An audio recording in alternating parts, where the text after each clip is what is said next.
Hello, how you doing? Can you hear me okay? Hi, Paul. I guess that's a yes, you can hear me okay then. I'm just gonna mute you while I do an introduction. All right, Paul. Mute step. Bye. Don't take offence.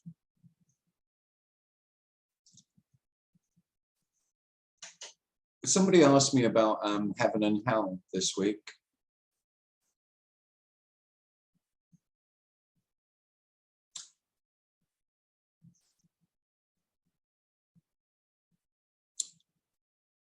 And of course, a future heaven or hell is just imagination, just a fantasy. But this can appear as heaven or hell, and anything in between. There's no rules. This is heaven. This is hell. This is all. There's no exception. Appearing just as it appears. Feeling just as it feels.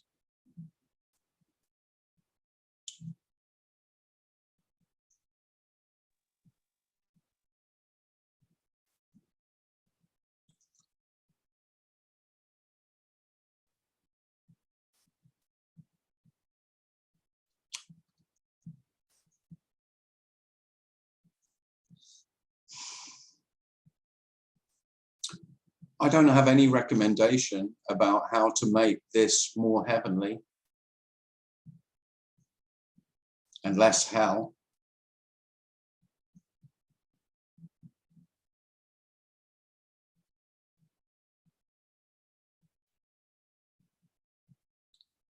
But it is doubtless that most of what we call hell, not all of it, but most of what we call hell is me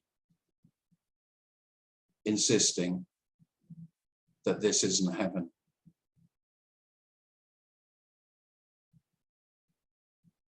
That this isn't how it should be. This isn't right. This isn't good enough. There must be more than this.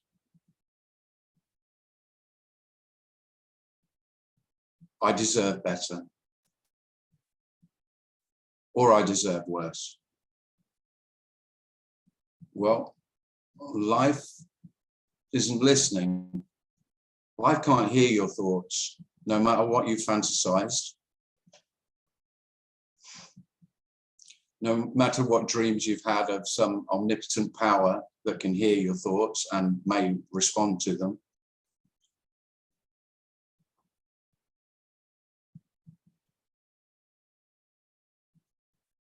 And it might be obvious that in no way could that make what's happening, which is all there is, any better than it is. The idea that prayers, wishing, hoping, demanding, all the things that self does, will improve what's happening.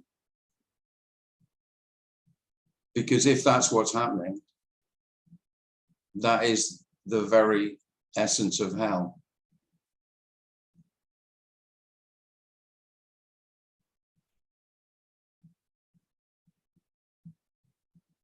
A constant discontent.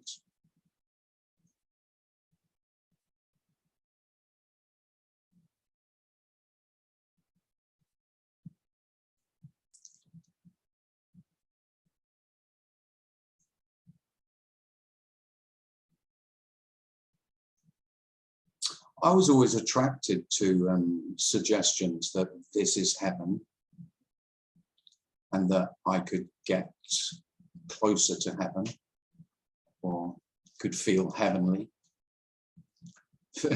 What a beautiful idea to feel heavenly about oneself. That's not what's being spoken of.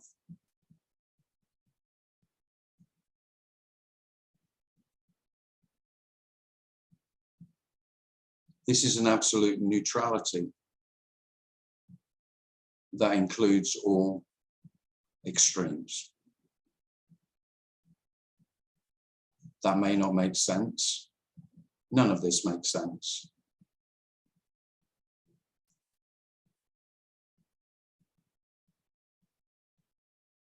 Wonderfully, life doesn't need to make sense at all. The demand, the insistence that self has that this should make sense, that it needs to make sense,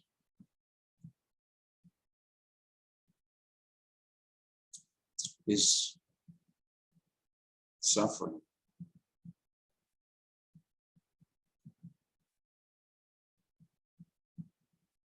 It's painful.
Hi, Tim.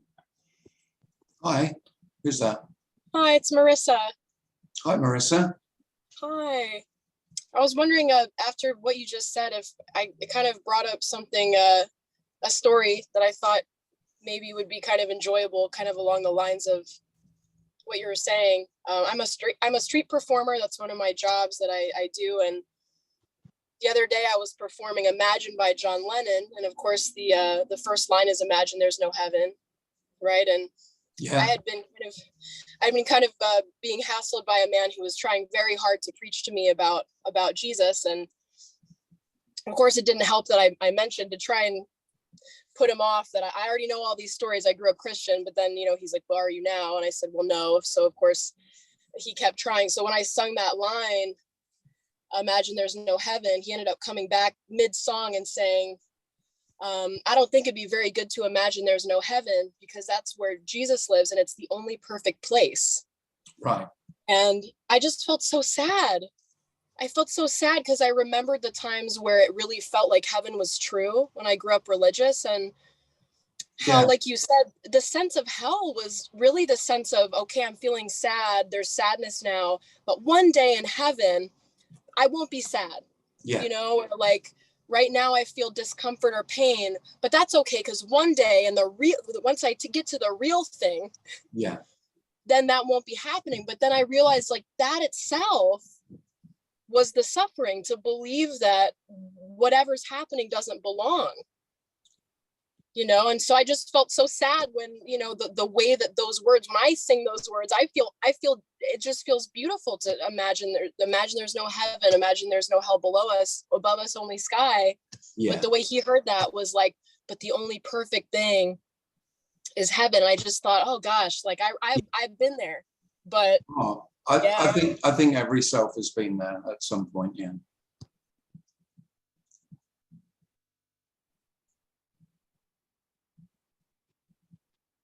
I think the whole sense of seeking is sort of this, whether it's heaven or whether it's the next job or enlightenment or whatever it is, it's like there's an ultimate version out there Yeah. that I'm always a step away from.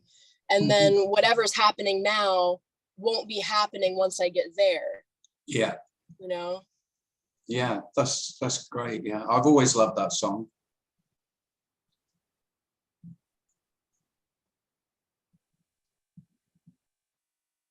Yeah, self is always waiting.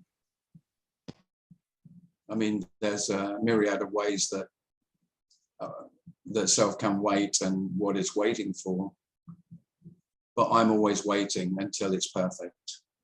And so one of the saddest things about Christianity and most religions really is that most people are waiting for death.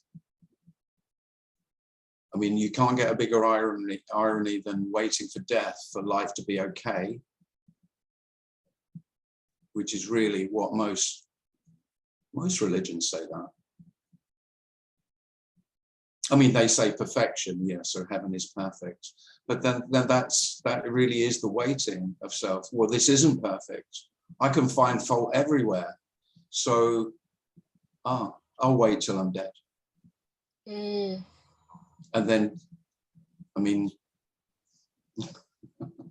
it's such a tragic comedy. And it's the most common. It's what most human beings believe. Because growing up in the UK or being in the UK or in most of Western Europe, at least, you can forget that the vast majority of human beings still believe devoutly in those stories, that the righteous will be rewarded in death with perfection, and the absence of everything that I don't like in life, especially sadness, sorrow, grief, aging, illness, all the things that life obviously is. And yeah, I'm not surprised that there was sadness about it, Marissa, because there is no greater sadness than seeing human beings waiting to die in order to be okay.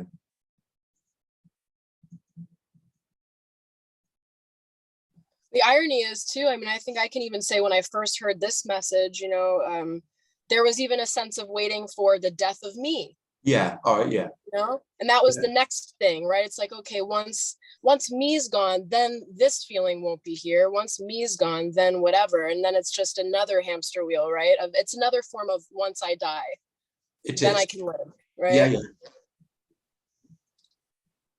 Oh, that's exactly what I was doing. I did that for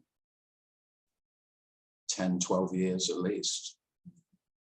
Waiting until I recognized the absence of myself.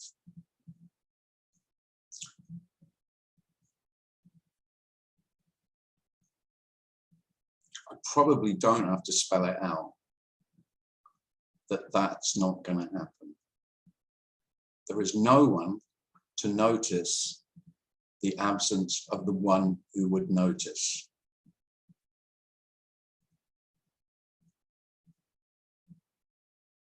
There will be some people who will tell you that that is noticeable, recognizable.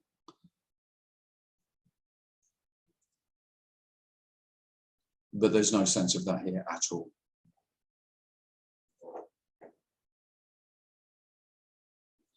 So if you are waiting, which if you've been a non-duality seeker, if you've been seeking the absence of yourself and waiting for that, I mean, there is some massively disappointing news that I want to share with you, which is there is nothing to recognize when there's no one to recognize. Of course not. That's the freedom.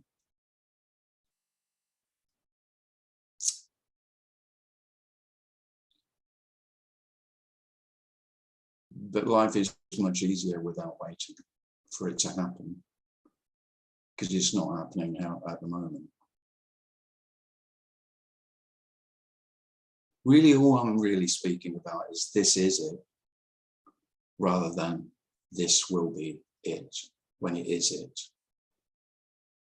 There is no it that it is, but it isn't somewhere else.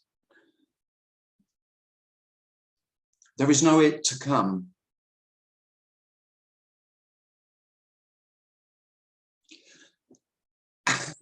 And really paradoxically, this doesn't become it when there isn't an it that will be. It just is.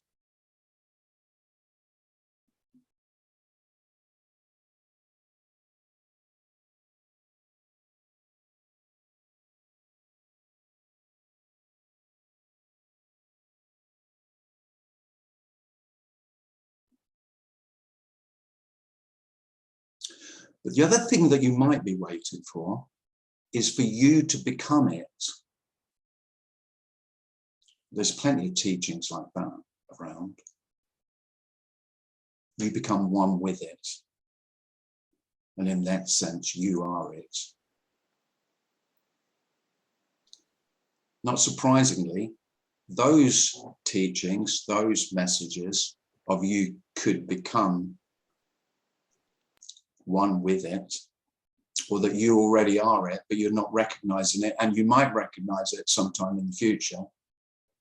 That's what you're waiting for. There's nothing to recognize.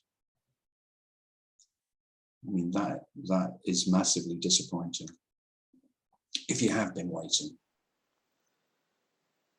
Dario has his hand up. Hi, Dario. Hi. Yeah, so many things were said in between the things I thought about speaking and now speaking. But you in the Say whatever you introduction, want to say, Dario. huh? Say whatever you want to say. It's fine. Yeah, I'm gonna say whatever I'm gonna say. Anyways, Yeah, you don't need my permission. for what? Saying what you're going to say. No. So a lot of people came to the conclusion that there's no God above us that we can count on. But then they kind of concluded that we have to create the perfect human, or we have to become the perfect human and maybe create the perfect circumstance for us. Yeah. But that's another dream, I guess. Yeah. Oh, yeah. We're really speaking about the end of the dream of perfection. Everything is perfectly imperfect. Without the fantasy of perfection, imperfection is also redundant. Because only with the dream of perfection does self see imperfection everywhere. So everything is just as it is, neither perfect nor imperfect, as it is.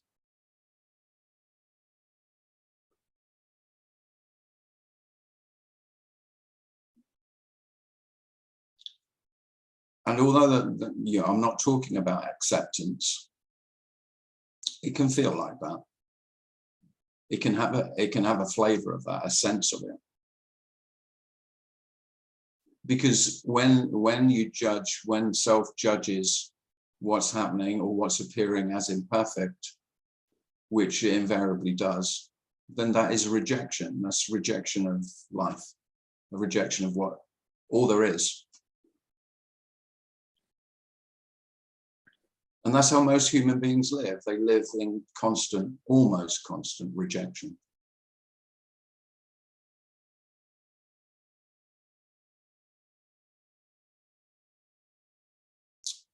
And of course, that includes themselves. For a lot of selves, mostly that constant judgment of not good enough. And because you apply it to yourself, self applies it to itself, then of course it can only do that with every other human being and every object, everything that appears.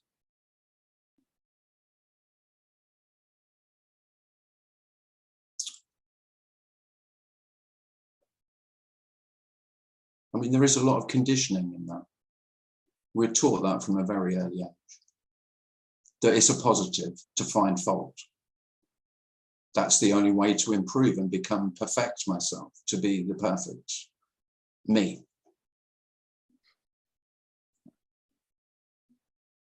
We were all made to recognize our faults from a very early age, weren't we? Some people appear to be better at being a perfect me. Maybe that's just my idea.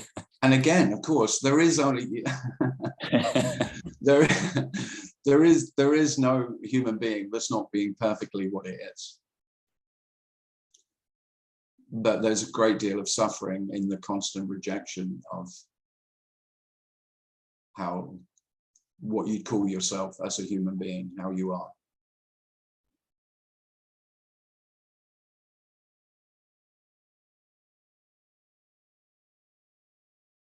But it is what we call normal. It is what most human beings call normal. It's how you should be. Your parents taught you that.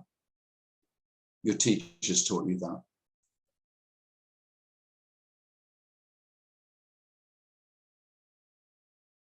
You're failing if you're not constantly striving to improve yourself.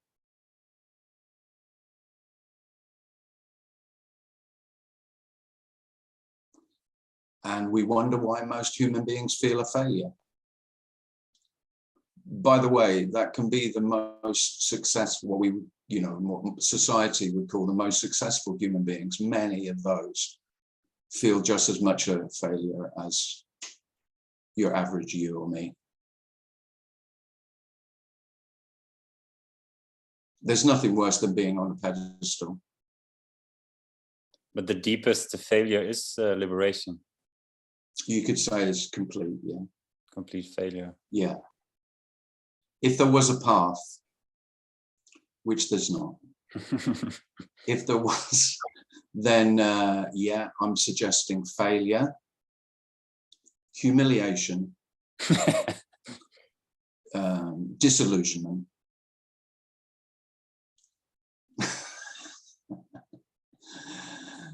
as much as you could possibly get of all of those three, yeah. I mean, I am joking, but I'm kind of not.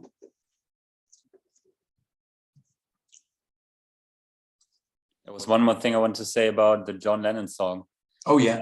The next line is, imagine all the people living life in peace. And I think that's where he was stuck. Because he believed that there would be like a peace that we could achieve. Yeah. And so I think he lived with Yoko Ono, and I think she was very good at using this peaceful attitude to her advantage.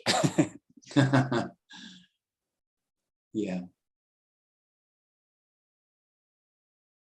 Yeah, because it can sound like what we're speaking about, but it's not at all, because it's just a different dream that John had. Yeah. Yeah. Yeah. So although it can sound similar to what we're sharing here, but it's not at all. It's just another fantasy of a future where all human beings would live in peace with each other.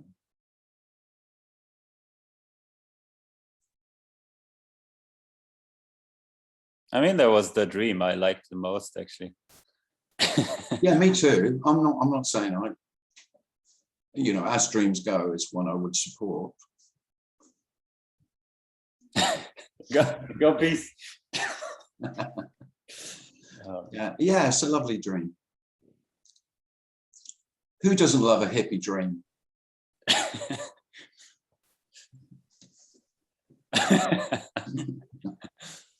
I went to India and yeah, I thought it was a good dream to have. Of course, so did the Beatles. Yeah, I was at their ashram. Like, Oh, right. uh, Yeah. mhm.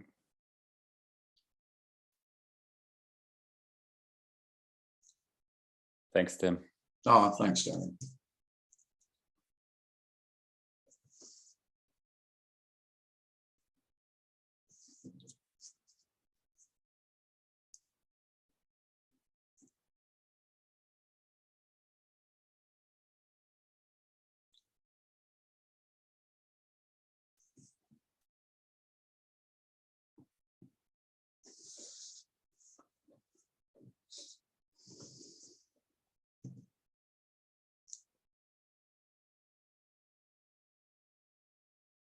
So if you'd like to share anything or ask a question, just unmute yourself.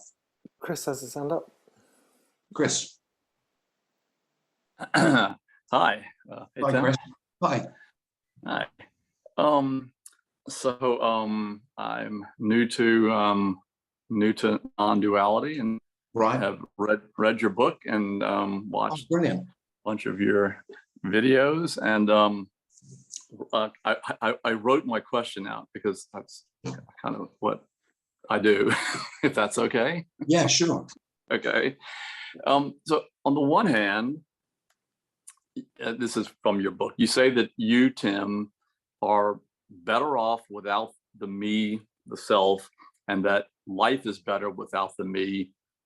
And you also say that freedom from annihilation is one of the reasons this is worth talking about. Mm-hmm. And you say that this, I guess your message isn't about acquiring, it's about losing. Mm-hmm. But you can't choose which bits you lose or when. You could say they fall away, or it may seem as though they are taken. Yeah. So I say that. So on the one hand, then on the other hand, you say this. You said this a little while ago too. Whatever I'm waiting for isn't going to happen. There's no movement, which I, on some level, like get that. There's no getting there. There's no going to happen or will happen. There's nothing has happened. There's just what's happening. And I get that. And that as a searcher my whole life, like for 50 years, Right. I want your message to be that there is nothing to do or to be done. And I want there to be no hooks for the me, the searcher. But then when I hear something about the losing, and I hear other non-duality teachers talk about the apparent dropping of the veil and that kind of thing, and I think that's a hook. And I'm like, I'm going to go sit in front of these videos, and there's going to be a resonating and a dropping. Yeah, I completely agree with you, Chris. I do. Yeah. As soon as you speak about, that's why, I mean, I don't speak that much about what seemed to happen to Tim, because it's very obvious that that's a story. And when I talk about dropping or falling away or being taken or all of that, I mean, it really is obvious none of that happened. But people will, seekers want to know. And I could do what some speakers do, which is just not reply to that and not engage in my story. You know, just ignore it and say, nothing happened. But of course, I mean, that would be a lie. It's absolutely true, but it would be a lie that I don't have, that there's no memory here of the experiences that memory tells me that happened. That's all. But yeah, I get exactly what you're saying, that they are hooks. That's why I'm always reluctant to talk about them. Because the most obvious thing is that none of that happened, other than me telling a story about it. And it's only when I'm asked that memories come to mind, and they're always new. Memory is not something that is, well, it's utterly reliable. Everyone knows that. But memories are created afresh. So every time I tell the story of what seemed to happen, It'll always be different. I mean, and that is what's happening, is the retelling of a story, which is always constant, it's always fresh, always new. It means nothing. But it is interesting you say it's what you want to hear. Well, Chris, you won't get to hear what you want to hear. They'll just be hearing I know. whatever the fuck somebody says. So, you know, in a way, what I want to say to you is none of the stories matter at all. That's the bottom line. So,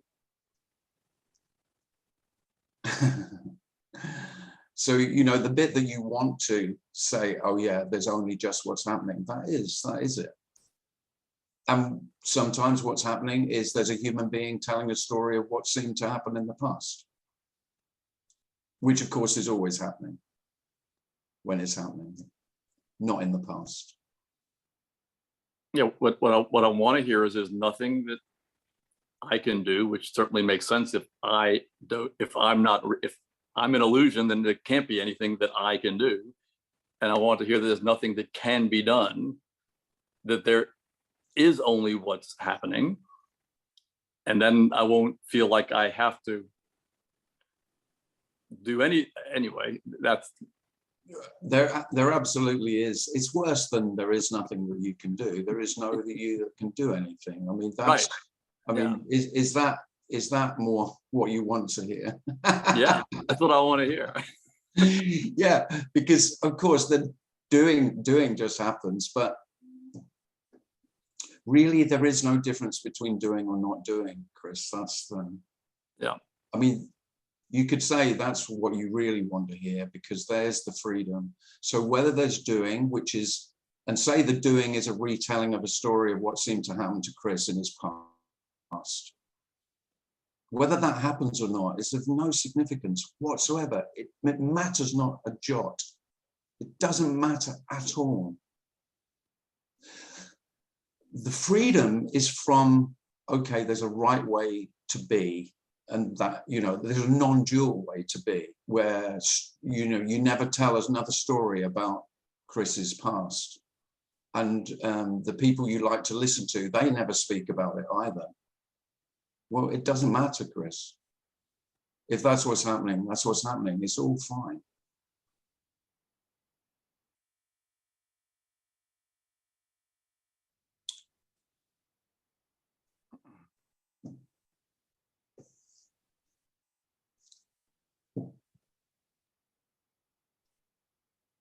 So doing or not doing, it's one is not better than the other. Well, if there's really no me, then there's no me to do or not do. Oh. There's nobody doing anything already, Chris. It's not, you know, this isn't in a in a future scenario where Chris will be free of himself, and then there would just be this, you know, freely no one doing anything. That is how it is now, just with the addition of the claiming, the possession, the sense that I am doing. Well, one of the things I read earlier that I really like so much about this is the idea of the no movement, that just that there's and I know there's people we talk about rising and falling, but it's literally not even that. It's like there's no, I guess, this movement within the happening, but there's no coming and going. It's just all literally, I mean, obviously you see it, I don't, but there's just this is. Yeah, I can't emphasize enough, Chris. I don't see it. I don't. Yeah, good. No, but that's the hardest thing. That's the hardest thing to possibly convey, because I speak about it. I must be seeing the absence of movement. No, what is seen is movement. Yeah. No, that's understood. So I don't. You don't see it. You don't see it. Yeah. You can't. It's inexpressible. There is no. But it's not, and it isn't something that is new. So there is nothing new in liberation, in enlightenment, in awakening.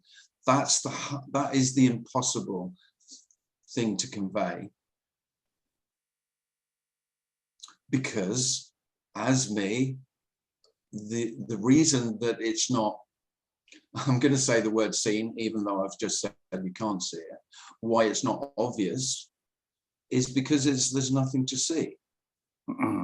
Because the stillness, the absence of movement is nothing.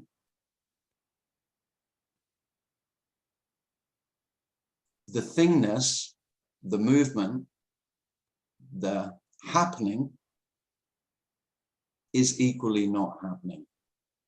The movement is equally still. The fullness is equally empty. You don't get that. You can't get that. It's fucking nonsense, isn't it? It's utterly irrational, illogical. It makes no sense. This is, if you listen to people who say they've got this and they understand it, well, I don't know. But if you say you do know, or anyone says they know,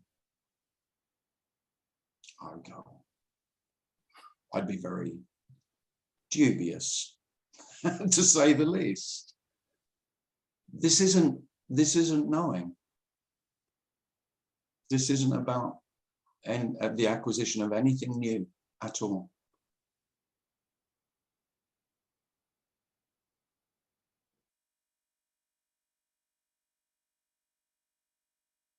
There is a familiarity that becomes starkly obvious. And in that sense, you could say it's always been known. So again, this is where words fail. So there's no knowledge required or understanding or insight or anything.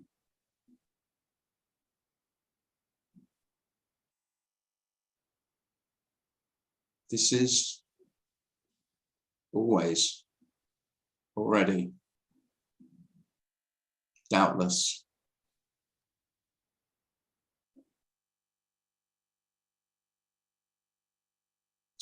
But unknowable, unseeable, unreachable, unattainable, unrealizable, unachievable.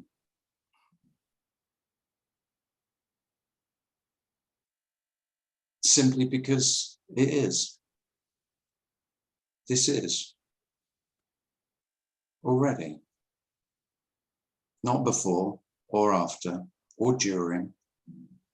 Time becomes meaningless, utterly. And yet,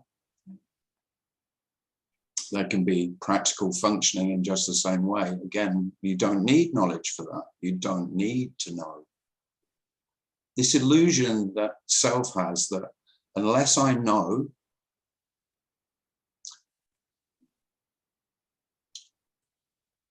I'm not there. This isn't, I'm still waiting. It comes back to that sense of waiting, which self always has.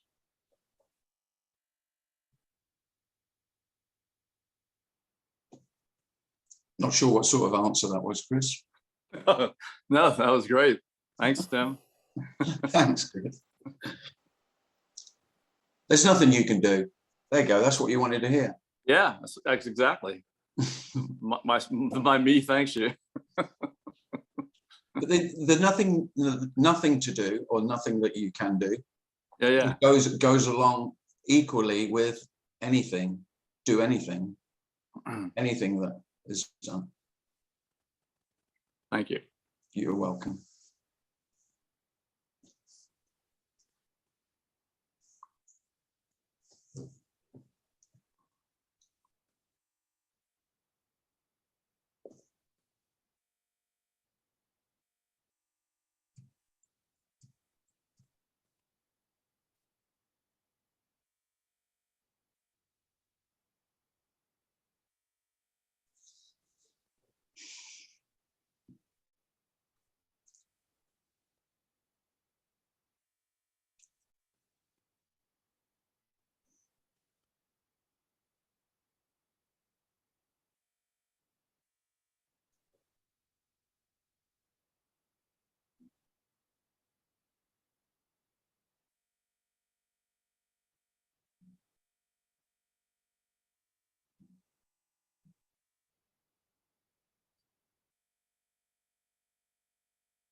Hi. Here. Hi, Hi. Jean, Yeah, I'm French. Jean-Baptiste. Exact. Hi. Okay. Sorry for my accent. I know it's terrible, but I do my best. No, it's not terrible. It's fine. So I wrote a question, Right. maybe an observation about the yin and yang, you know, the duality. So we often say, relatively, that there is no free will. To say that there is no free will is more true than to say there is free will, or there is no self is more true than to say there is a self. But even in relativity, to realize that there is no self, isn't it the same dream? I mean, not something more true, but just another way of seeing. A passage from a self to another, from a little self who think he has free will, to a pure consciousness with no free will, but just the same dream. And my point is this: is that we often think that there is a passage from a lie, we have a self, to a truth, there is no self. But this passage, isn't it the dream? To think that there is a passage to a lie, from a lie to a truth, from a self to no self. It's just the other side of the dream, no? More transparent, more elusive, more, but just the... Yeah. There is neither self nor no self. Yeah. It's just two perspectives on Yeah. in the dream of language.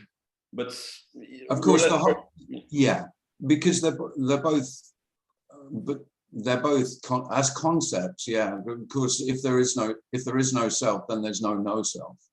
Yeah. Yeah. At the end, no self is just a pointer. It's nothing. It does valuable in the dream, but I mean, I tend not to talk about, you know, this just what's happening as a dream. But you could say there is the dream of duality still, you know, that still appears as that. Yeah, and in the dream of duality, to have a self or no self, or free will or not free will, it's two equal perspectives. It's just two ways of seeing, but there is not, no one to say we have no self, it's not truer.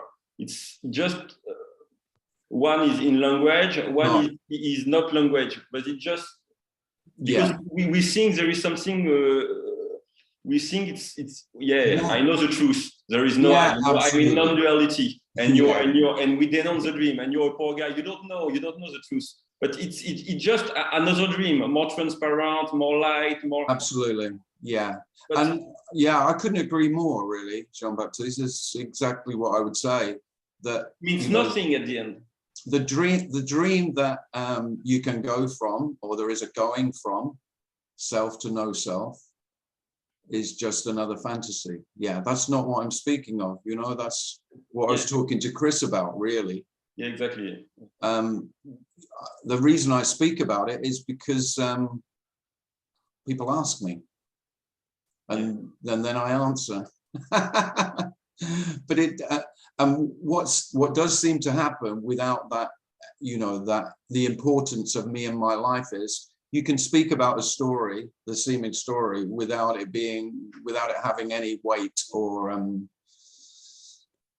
it loses all its juice and all its energy. It's just a beautiful story. And in the end, all we have to share with each other as human beings, because this is essentially, as a human being, there is this aloneness which self finds, most selves find it incredibly uncomfortable, and there is this great longing to connect. And there is only this alone.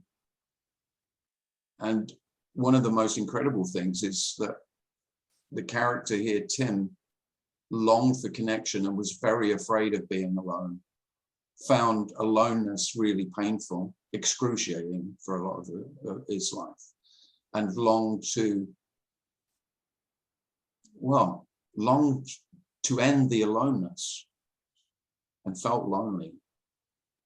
And one of the great paradoxes is that when there is this alone, this aloneness is the impossibility of being lonely. It really doesn't make sense, but that is one of the one of the reasons that I speak about this. Yeah. Because what I was always seeking was the end of that feeling of being alone. But this is all. And so of course it is utterly alone. There's life alone. Life is utterly inclusive. So death isn't waiting somewhere else. That's here, always. So, you know, you can't even wait for death anymore. There's no one to wait for it, but it's not somewhere else. Everything is present. This is all that could be, because it is. But I agree, I'd come back to something else you said about this notion of becoming pure consciousness or pure awareness or pure any fucking thing. Or reality, or what is. Yeah, or finding the truth, Yeah. or knowing reality. Yeah. That's nothing to do with what we're speaking about. Exactly. This is sorry. This is the end of those fantasies. That's what we're speaking of. That because they're just obviously the fantasies that they are. Yeah.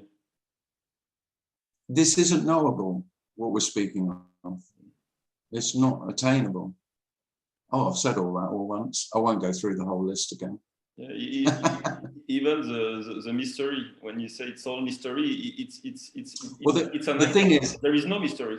No, I tend not to use the word mystery. I sort of get why this is often called a mystery, because it's not knowable. And so not knowable, unknowable, lacking the possibility of ever knowing, that sounds like a mystery. But equally, it's absolutely obvious and all that could possibly be known. So in that sense, because mystery sounds mysterious. Yeah. So this mystery is absolutely ordinary. And the problem with using the word mystery is it sounds all woo. And what I'm speaking about is absence of woo. It's like the death of, ooh, you know, whatever, you know, otherworldly, transcendental, whatever fantasy you've ever had, because you had one or two experiences when you smoked weed, and some even better ones on magic mushrooms. You got all excited and thought there's so much more that there's so many more other dimensions I could visit, and and states I could be in, and worlds I could inhabit. I have to say, I mean, this does kill all that dead. There's no knowing the truth. Yeah. Yeah, there's no knowing reality. Yeah, even in relativity, we can't talk about truth. They're just ideas. They're just grandiose fantasies that self tells itself, look, I could be like, I don't wish to name names. Who should we name? Ramana Maharshi. There we go. I'll go for a biggie. I too could be where he is. Well, you bloody couldn't. He's been 6 foot under for, you know what I'm saying.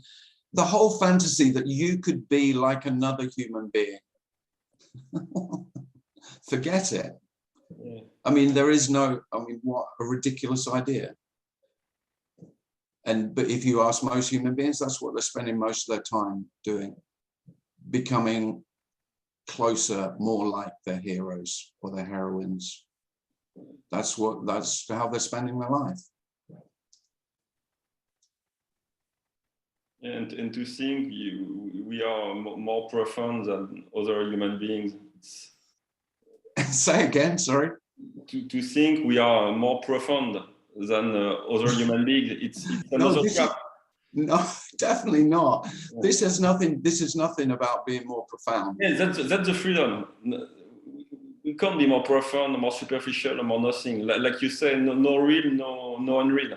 No, yeah. I mean, if anything, it's about being more ordinary. Mm. You know, there aren't many selves who that's their target in life. So my main aim in my life is to become more and more ordinary. That's not many selves have that as their overarching aim of their existence. So every human being is absolutely ordinary. Every human being is exactly the same and utterly unique. Uniquely beautiful, uniquely ugly, uniquely clever, uniquely stupid. How much more wonderful do you want it to be?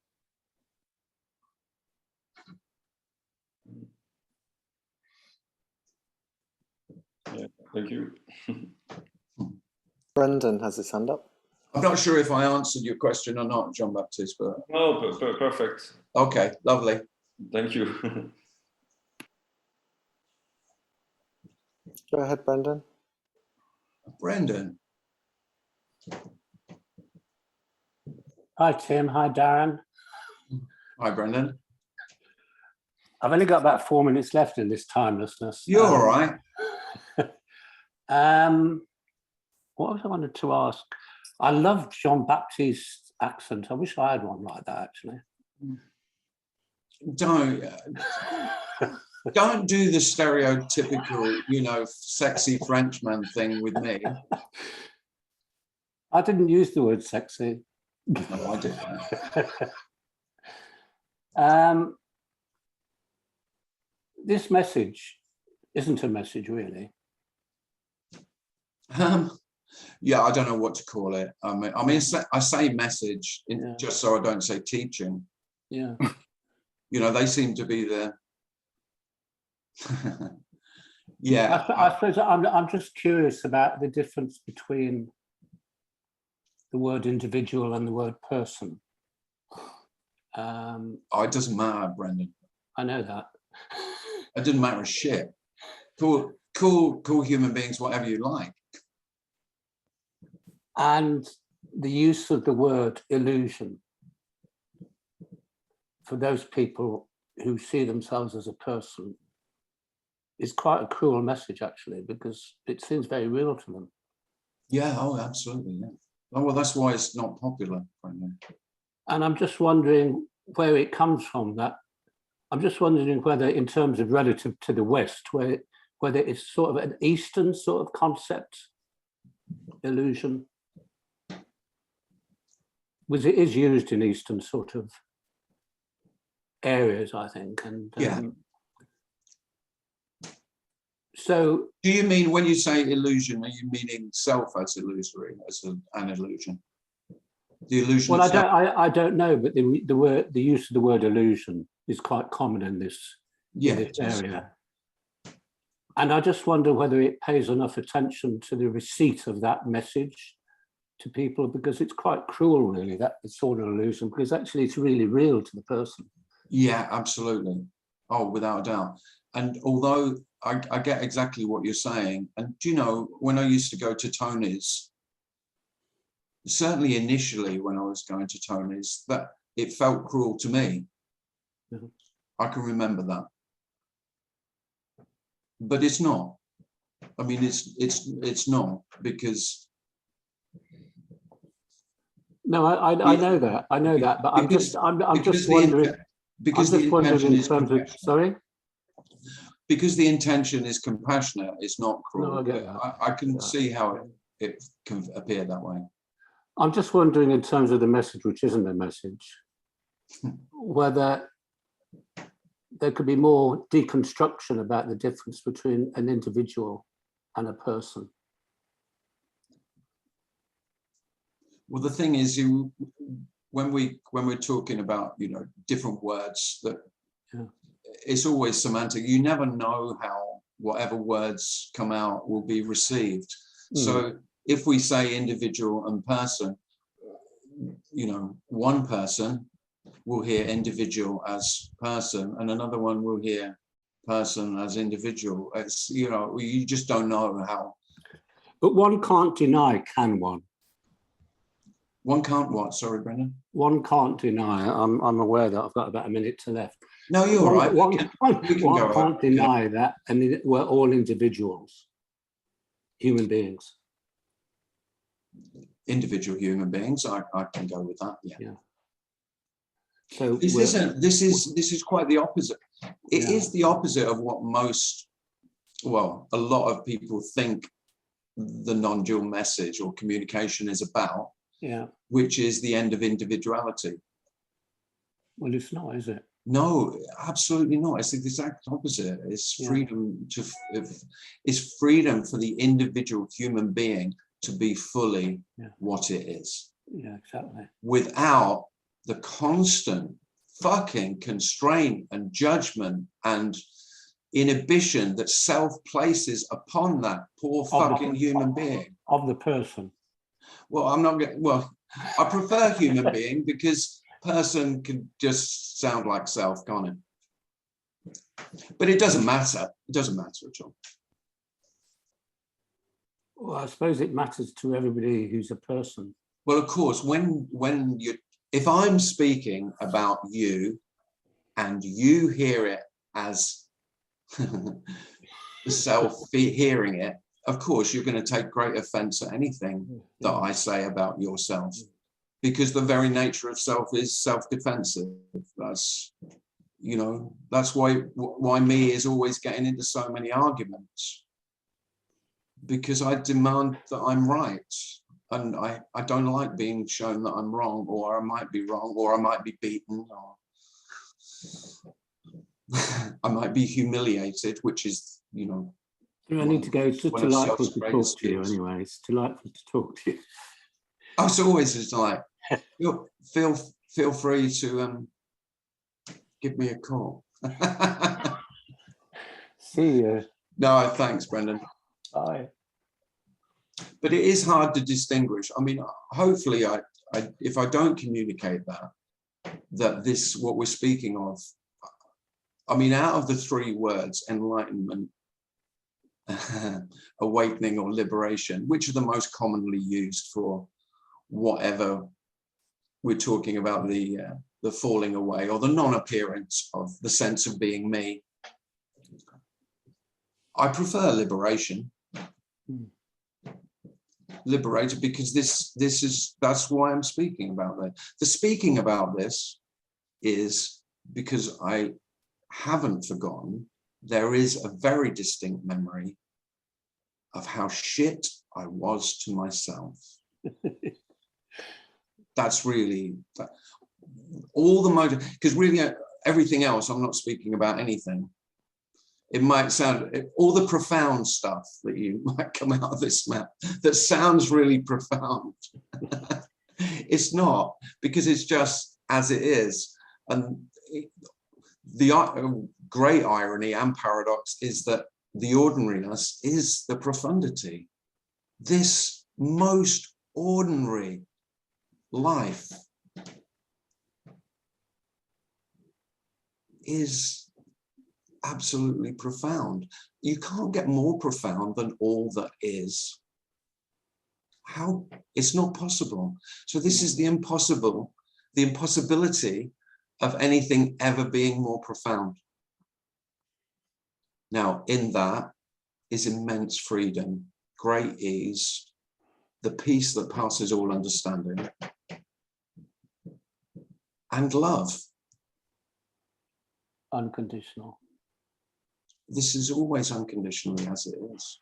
That's it. Thanks, Tim. Thanks, Brendan.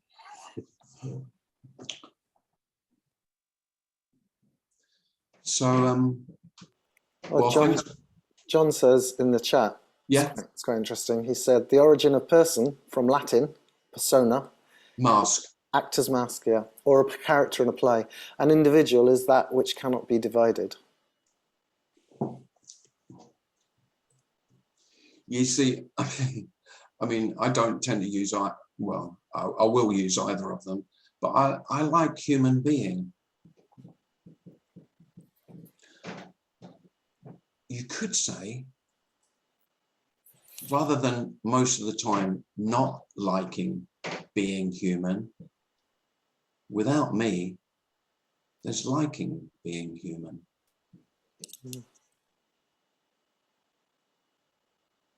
And this is being absolutely human. That's what we're speaking about. You can't be a bird or a tree. You can fantasize about that. But you'll still be a human being fantasizing about being the blue sky. Being an angel, being a bird, being a tree.